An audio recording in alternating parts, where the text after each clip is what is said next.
জীবনে কিছু মানুষের সঙ্গে দেখা হয় একেবারেই হঠাৎ করে, না থাকে কোনো পরিকল্পনা, না থাকে কোনো প্রস্তুতি, অথচ সেই মানুষটাই এক সময় হয়ে ওঠে জীবনের সবচেয়ে সুন্দর অধ্যায়। সেদিন রাতে প্রায় 10:30। অফিসের কাজ শেষ করতে করতে অনেক দেরি হয়ে গেছিল। সারাদিনের ক্লান্তি নিয়ে আমি স্টেশনের দিকে হাঁটছিলাম। শেষ ট্রেনটা মিস করলে বাড়ি ফিরতে আরও অনেক রাত হয়ে যেত। দৌড়ে গিয়ে ট্রেনে উঠলাম। বুকটা তখনও জোরে জোরে ওঠানামা করছে। চারিদিকে তাকিয়ে দেখলাম বগিতে খুব বেশি মানুষ নেই, বেশিরভাগ সিটই ফাঁকা। ঠিক তখনই আমার চোখ পড়ল জানালার পাশে বসে থাকা একটি মেয়ের দিকে। মেয়েটি শান্তভাবে একটা বই পড়ছিল। বইয়ের আলো জানালার কাছ থেকে তার মুখে এসে লাগছিল। অদ্ভুত একটি প্রশান্তি ছিল তার মধ্যে। আমি একটু দূরে একটা সিটে গিয়ে বসলাম, কিন্তু কেন জানি না বারবার তার দিকে তাকাতে ইচ্ছে করছিল। কিছুক্ষণ পর ট্রেনটা হঠাৎ একটা বড় ঝাঁকুনি দিল, আর সঙ্গে সঙ্গে মেয়েটার হাত থেকে বইটা নিচে পড়ে গেল। আমি দ্রুত উঠে বইটা তুলে তার দিকে বাড়িয়ে দিলাম। এই নিন। মেয়েটি মুচকি এসে বলল, ধন্যবাদ। জানি না কেন তার হাসিটা আমার ভালো লেগে গেল।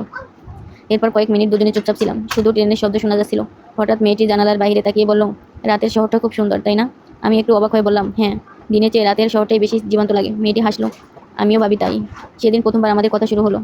আমার নাম, পেশা বা ঠিকানা নিয়ে কথা বলিনি। কথা বলছিলাম স্বপ্ন নিয়ে, পছন্দের বই নিয়ে, আর জীবনের ছোট ছোট গল্প নিয়ে। অদ্ভুত ব্যাপার হলো, মনে হচ্ছিল আমি যেন অনেক দিনের পরিচিত একজন মানুষের সঙ্গে কথা বলছি। সময় এত দ্রুত চলে যাচ্ছিল যে বুঝতেই পারিনি কতগুলো স্টেশন পেরিয়ে গেছে। হঠাৎ মেয়েটি উঠে দাঁড়ালো। আমার স্টেশন এসে গেছে। কথাটা শুনে বুকের ভেতর কেমন যেন খালি খালি লাগছিল। দরজার কাছে গিয়ে সে একবার আমার দিকে তাকালো, তারপর মুচকি এসে বলল, হয়তো আর কোনোদিন দেখা হবে না। আমি হেসে বললাম, পৃথিবীটা অনেক ছোট, দেখা আবার হতেও পারে। মেয়েটি কিছু বলল না, শুধু সেই সুন্দর হাসিটা দিয়ে ট্রেন থেকে নেমে গেল। দরজার কাছ দিয়ে আমি তাকে দৌড় চলে যেতে দেখছিলাম।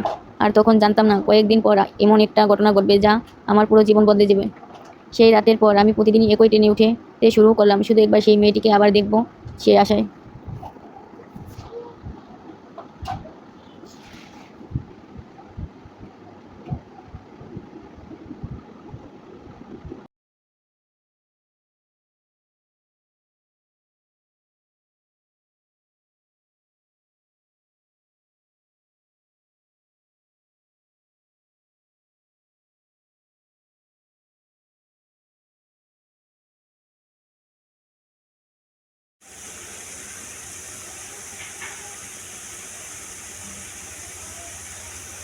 Karena